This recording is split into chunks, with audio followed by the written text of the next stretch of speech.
Take a few seconds off. Okay. Well, hi again. This is Mike with the Dick and Mike show. We got to get this correct now. Alphabetically. Alphabetically. This Just is like Dick, Friends, This yeah. is the Dick and Mike show. Yeah. And last show, Dick got to interview me, so he had his turn. Now it's my turn. Yeah. So Dick, we're going to interview Dick Overton tonight and learn a little bit about Dick's past and Dick's history. And we went to school together to start with. So we're from the same little village of Decatur. Grew up there.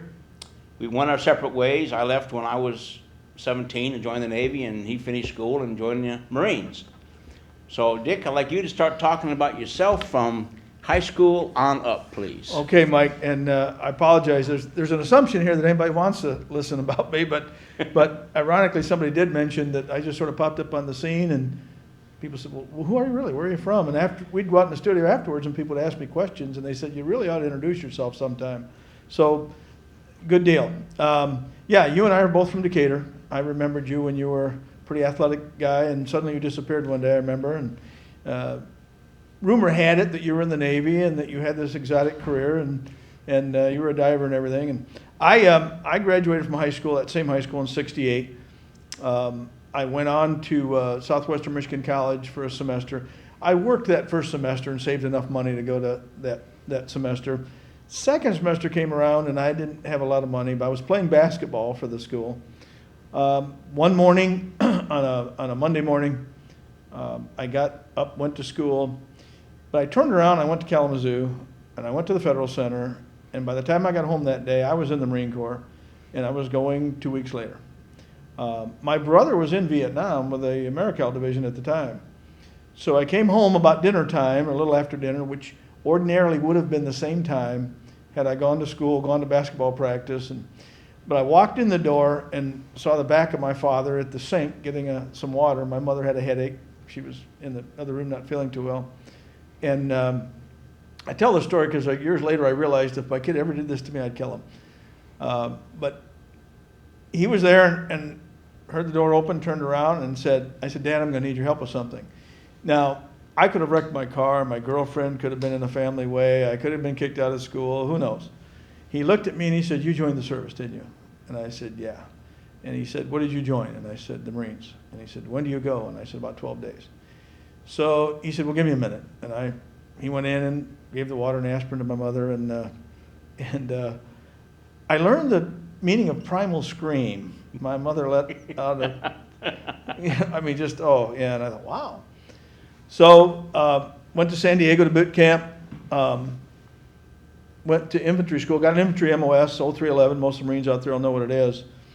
And we were supposed to come home at the end of infantry school, we were coming home on a Saturday morning. So Friday was kind of processing day and double checking everything. And I got called into the company office. We were standing in formation after lunch and got called in and I thought, what's this about? Did I have a family member die? What's going on?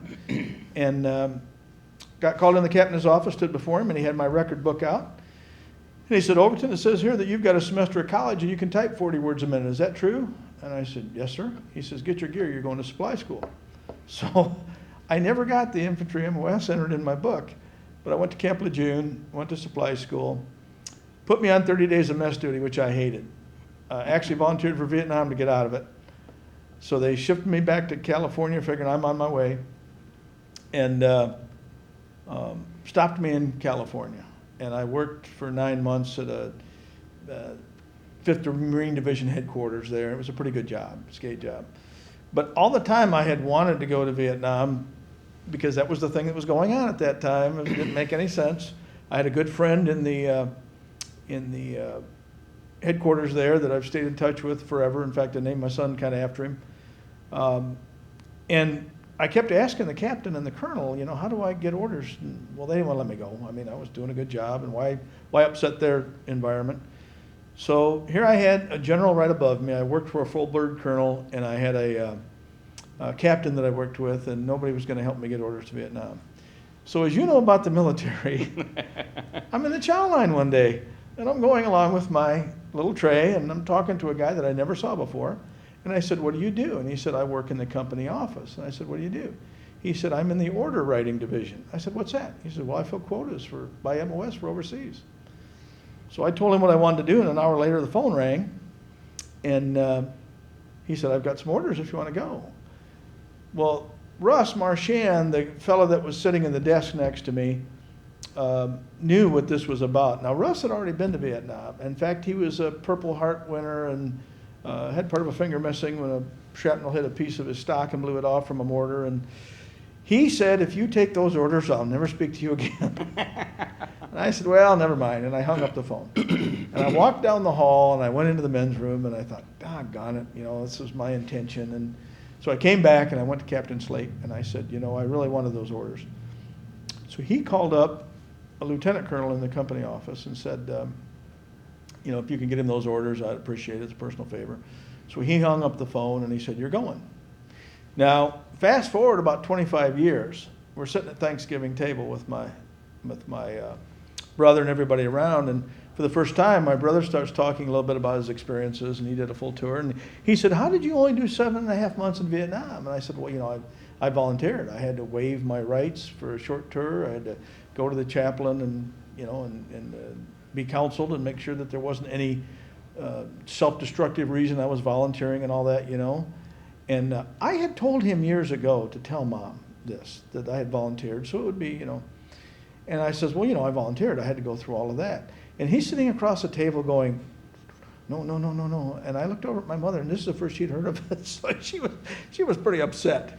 But made it through, came back, went to community college. At that point in time, there were a lot of recruiting going on for ex-military people for law enforcement. As you recall, the late 60s and early 70s was a very heavy counterculture. So it was kind of hard to find people that wanted to go in the military or be police officers. I was approached by the Michigan State Police, and I applied, and it seemed pretty exciting. And so I went in, got through the academy, and I was stationed over in what they call the 2nd District in a place called Romeo, which is a post that's closed now. Romeo was very much like Pawpaw, Michigan, in that it was a nice town. Post looks very similar to what now is 5th Division headquarters there. I mean, there was a period where they built a lot of posts that looked the same structure like schools did back in the day.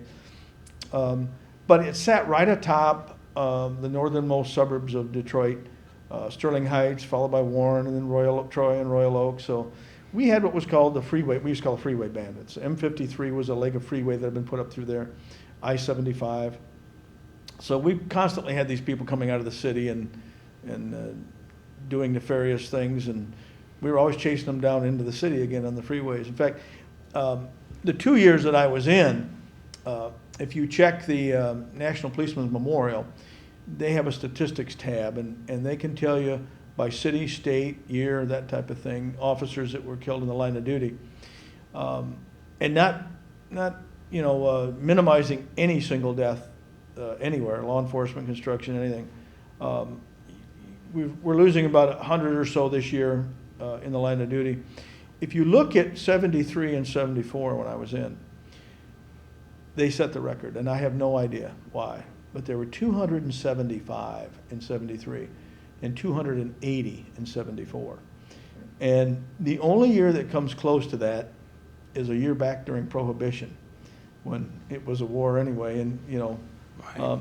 So it was a very volatile experience. I had a lot of experiences, a lot of funny ones. I still watch cop shows and that type of thing. But interestingly enough, in my junior year in school, when they asked our plans, I wrote specifically that I wanted to be a Marine Corps fighter pilot. And I wasn't sure that I wanted to be a policeman for 25 years. I had done it again like the Marine Corps. It was very young and adventurous, and I like to think I did a good job, but I don't think I was career material. I have a great deal of respect for people that do it as a profession. I also have an opinion about the public as a whole, which isn't very, you and I have talked, and I'd said, if people would act like adults and take control of their lives, you could lay off about 6 out of 10 cops. That's just a sad fact. Yeah. But, so I left the state police, I went back to school at Ferris State University to get my degree, and I had stayed in the inactive and active reserve. In fact, I was in the Marine Corps Reserve right at Battle Creek. I trained at the Naval Marine Corps Center there. And I reapplied for flight school. It was something I wanted to do. And you had to have a degree to fly. So as soon as I graduated from college, February of '76, I immediately followed through and said, hey, I'm ready to go. In the meantime, they had done my background checks, spent a lot of money for security clearances, that type of thing. It came down to my physical at Selfridge Air Force Base. While I was there, a gentleman came in, and of course the Vietnam War was over in '76. They're downsizing very much like they did after World War II, Korea, and currently. And a gentleman came in and said, if these guys got too many fillings in their teeth, wash them out. We don't have any pilot slots. We're just done. So by the time I got there, it was like, we'll keep your records, we'll call you if we need you. But that was the end of that.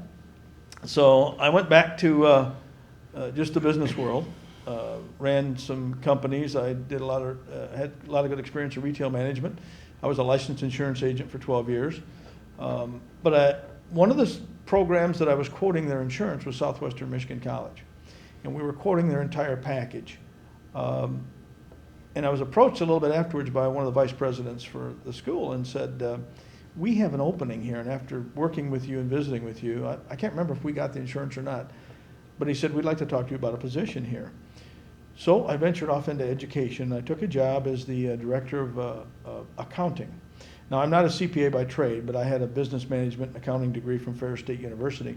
So I was sort of the overseer or the supervisor in charge of implementing a lot of things that the vice president for finance did and the board authorized. So I made payroll, paid all the bills, that type of thing.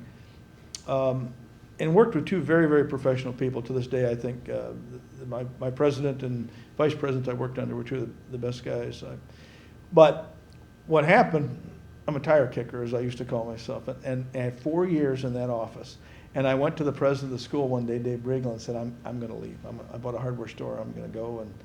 And he said, wait a minute.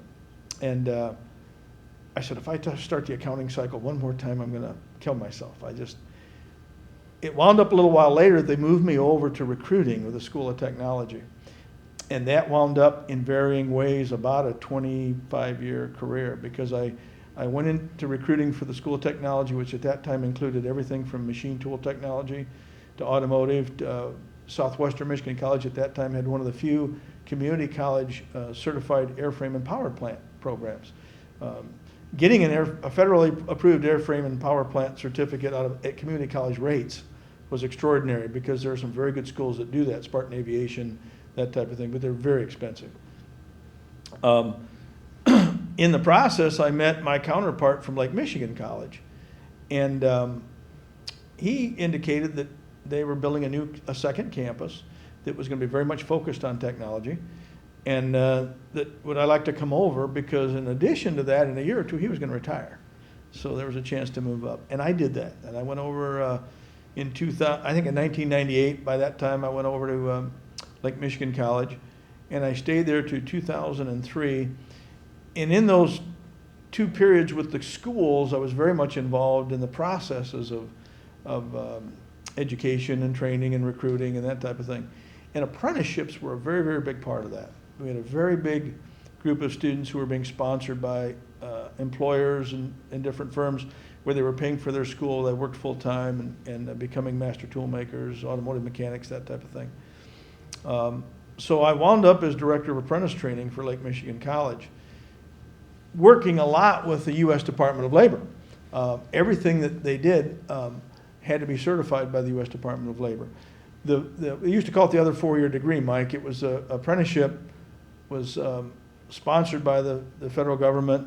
You got a certificate of completion, which is looked just like a college diploma, except that instead of being signed by an administrator at a school, it was signed by the Secretary of Labor and that type of thing, and your sponsoring organization.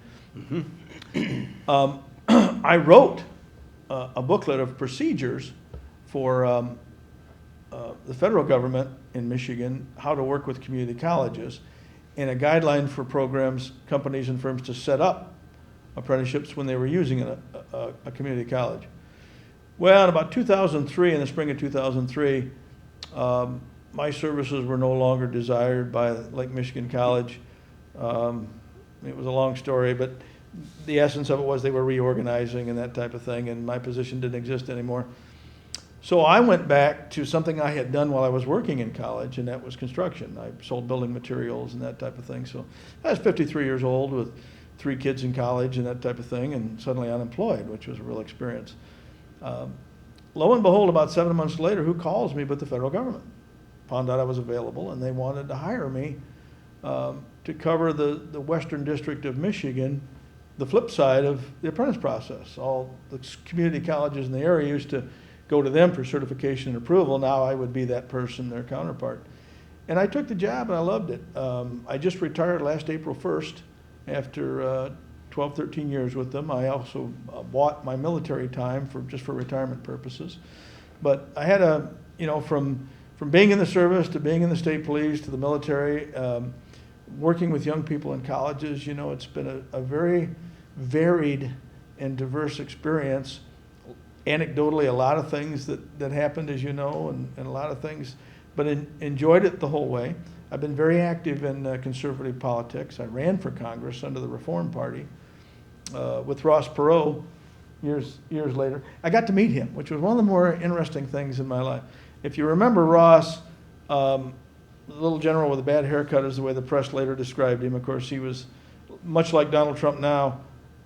They kind of took, got their fangs out because he was a rich businessman, and that's evil in this country.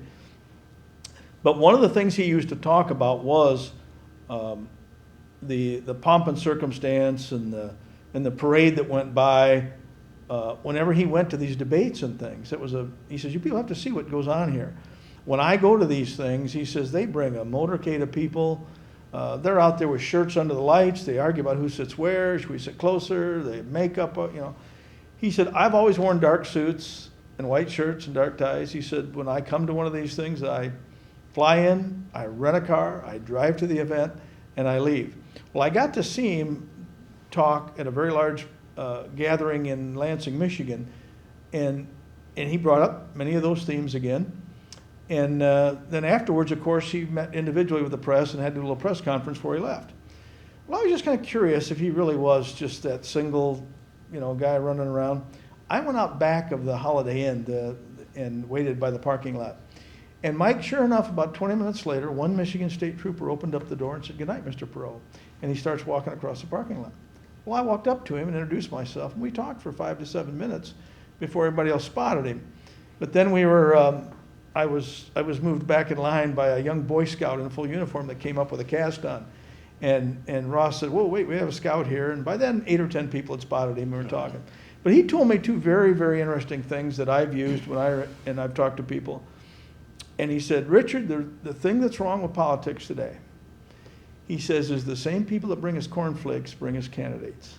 It is that makeup, it's that shirt, it's the written speeches, it's the impact study groups, it's the trial balloons.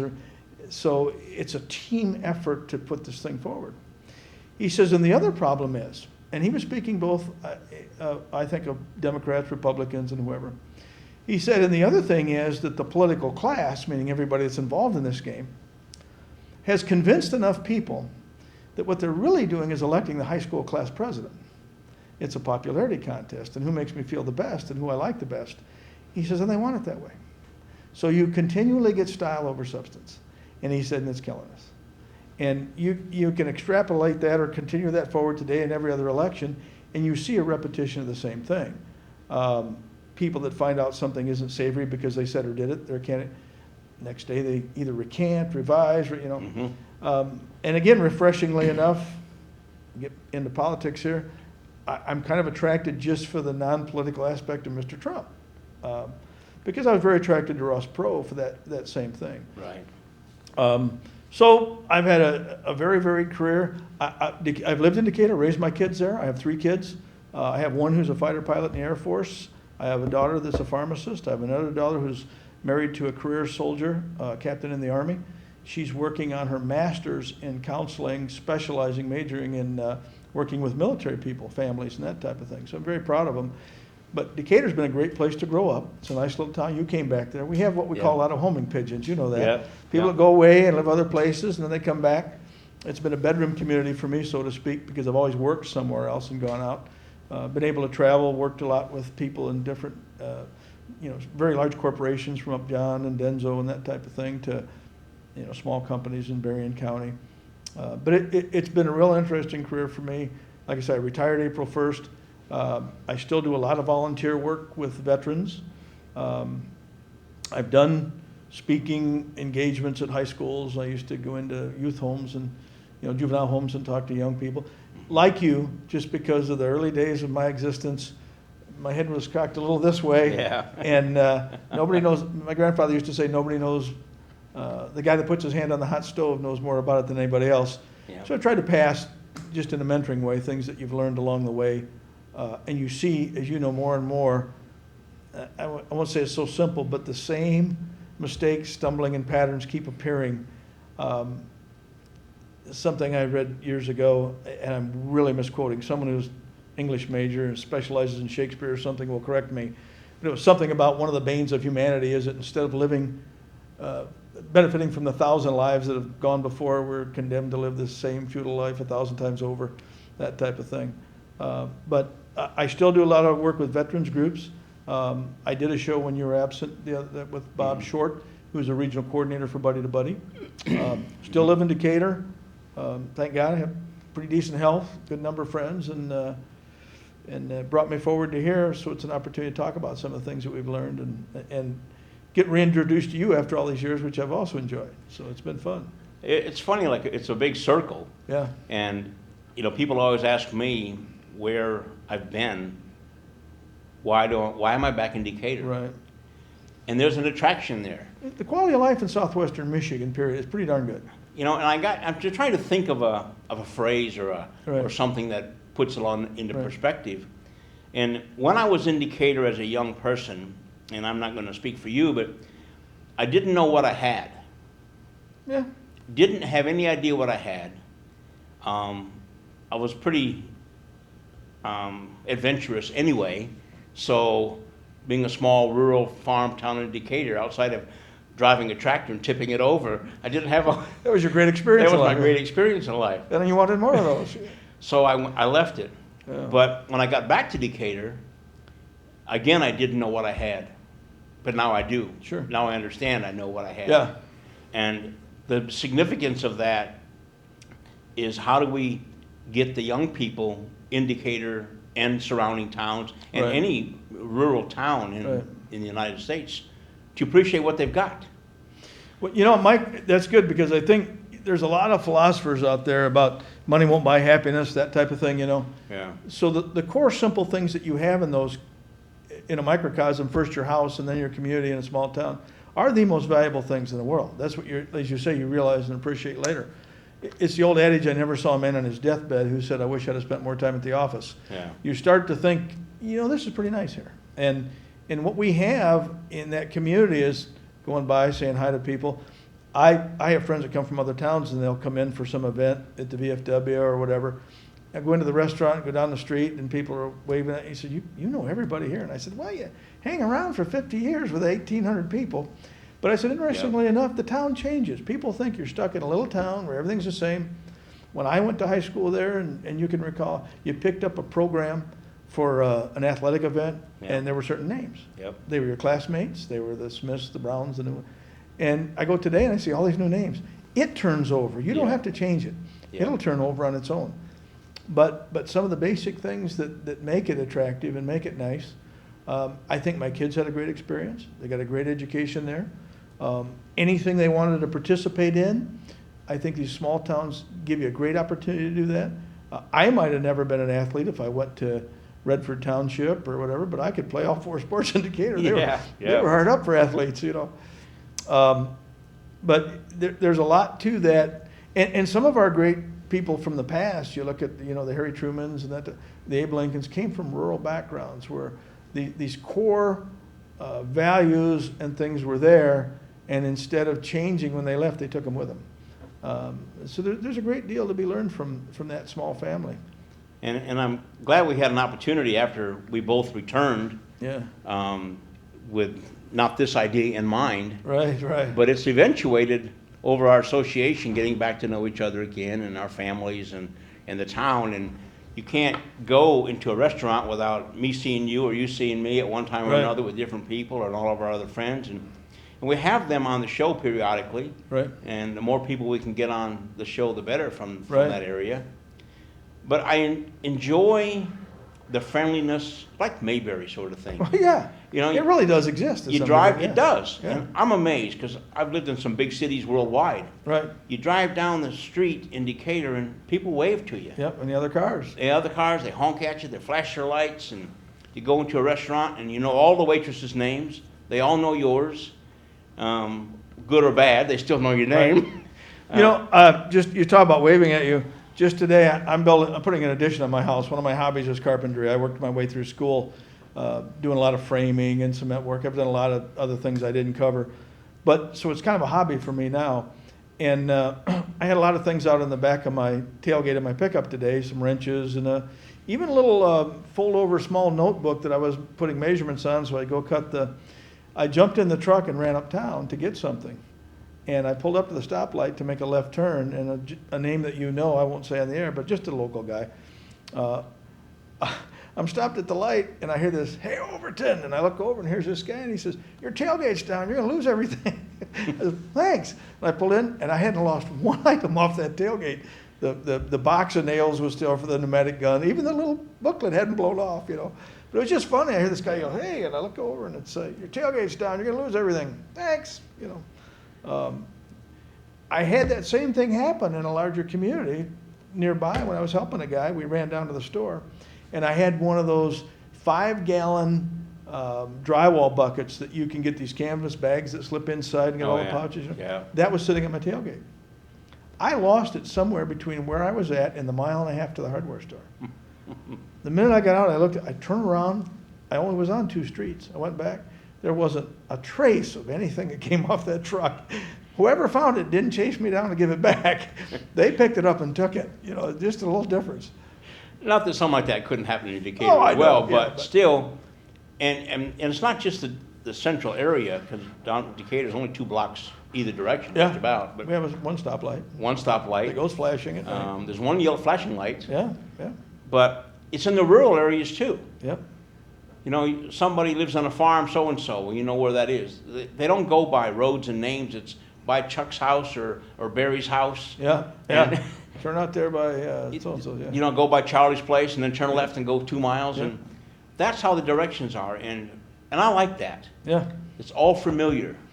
And you know, when you've been other places and survived in larger environments, it's not as if you're cocooning there. It's by choice. Yeah. I like it. You know, there's a lot of interesting people.